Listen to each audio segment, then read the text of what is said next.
ദൈവത്തിന് മഹത്വം. സംഖ്യാപുസ്തകം 23 അധ്യായം 8 വാക്യം. ദൈവം ശപിക്കാത്തവനെ ഞാൻ എങ്ങനെ ശപിക്കും? യഹോവ പ്രാകാത്തവനെ ഞാൻ എങ്ങനെ പ്രാകും? ഈ ഭാഗത്തെ വചനം ബിലെയാം ബാലാക്ക് നിമിത്തം ദൈവജനത്തെ ശപിക്കുവാൻ വന്നപ്പോൾ അതിന് കഴിയാതെ ബിലെയാം ജനത്തെ അനുഗ്രഹിക്കുന്നതാണ് കാണുന്നത്. ഇസ്രായേൽ ജനത്തെ ശപിക്കുവാനാണ് ബിലെയാം നിയോഗിക്കപ്പെട്ടത്. എന്നാൽ അതിന് വിപരീതമായി ഇസ്രായേലരെ അനുഗ്രഹിക്കുകയും ഇസ്രായേലിൻ്റെ ശത്രുക്കളെ ശപിക്കുകയുമാണ് ചെയ്തത്. സ്വന്തം ഹിതപ്രകാരമല്ല അവനത് ചെയ്തത്. ദൈവത്തിൻ്റെ കൽപ്പന അവൻ അനുസരിക്കേണ്ടി വന്നു എന്ന് മാത്രമേ ഉള്ളൂ. ദൈവം ശപിക്കാത്തവനെ ഞാൻ എങ്ങനെ ശപിക്കും എന്ന് അവൻ വിലപിക്കുന്നത് തനിക്ക് കിട്ടേണ്ട വെള്ളിയും പൊന്നും നഷ്ടമാകുമല്ലോ എന്നോർത്താണ്.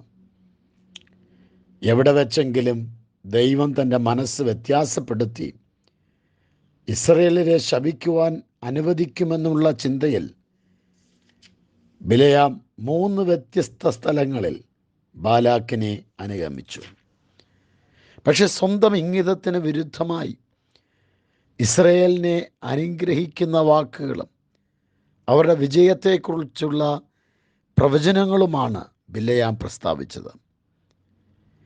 തൻ്റെ ജനത്തിനു വേണ്ടി ദൈവം നൽകുന്ന കരുതലും സംരക്ഷണവും ഏറ്റവും ശ്രദ്ധേയമായ ഒരു കാര്യമാണ്. പഴയ നിയമത്തിലെ ഇസ്കരിയോത്ത യൂദയായി ബിലെയാമിനെ പലരും വിശേഷിപ്പിക്കുന്നുണ്ട്. അവർക്ക് 2 പേർക്കും തമ്മിൽ പല സാദൃശ്യങ്ങളുമുണ്ട്. സത്യസന്ധരും ആത്മാർത്ഥതയുള്ളവരും ആയിരിക്കുവാൻ തക്കവണ്ണം 2 പേരും സത്യത്തിൻ്റെ സമീപത്ത് വരെ എത്തിയതാണ്. ഒരു സമയം വരെ 2 പേരും സത്യദൈവത്തെ തന്നെയാണ് സേവിക്കുന്നത് എന്ന് തോന്നിയതുമാണ്. പക്ഷെ അത്യാഗ്രഹങ്ങളാലും ദുർമോഹങ്ങളാലും വശീകരിക്കപ്പെട്ടു പോയ യൂദയും ബിലെയാവും ദൈവത്തെ ത്യജിക്കുകയും അതിദയനീയമായ നിലയിൽ മരിക്കുകയും ചെയ്യുകയാണ്. പാളയമടിച്ച് വസിക്കുന്ന ഇസ്രായേൽ ജനത്തെ നോക്കി ഇതാ തനിച്ചു പാർക്കുന്ന ഒരു ജനം എന്നാണ് ഇസ്രായേലിനെ കുറിച്ച് ബിലെയാം പറയുന്നത്. വിചിത്രമായ അനേകം വിവരങ്ങൾ ബിലെയാമിനെ കുറിച്ച് സംഖ്യാപുസ്തകത്തിൽ രേഖപ്പെടുത്തിയിട്ടുണ്ട്. ബിലെയാം പറയുന്നു, ദൈവം ശപിക്കാത്തവരെ എനിക്ക് എങ്ങനെ ശപിക്കുവാൻ കഴിയും? യഹോവ പ്രാകാത്തവനെ എനിക്ക് എങ്ങനെ പ്രാകുവാൻ കഴിയും? ആഭിചാരം യാക്കോബിന് പറ്റുകയില്ല, ലക്ഷണവിദ്യ ഇസ്രായേലിനോട് ഫലിക്കുകയുമില്ല.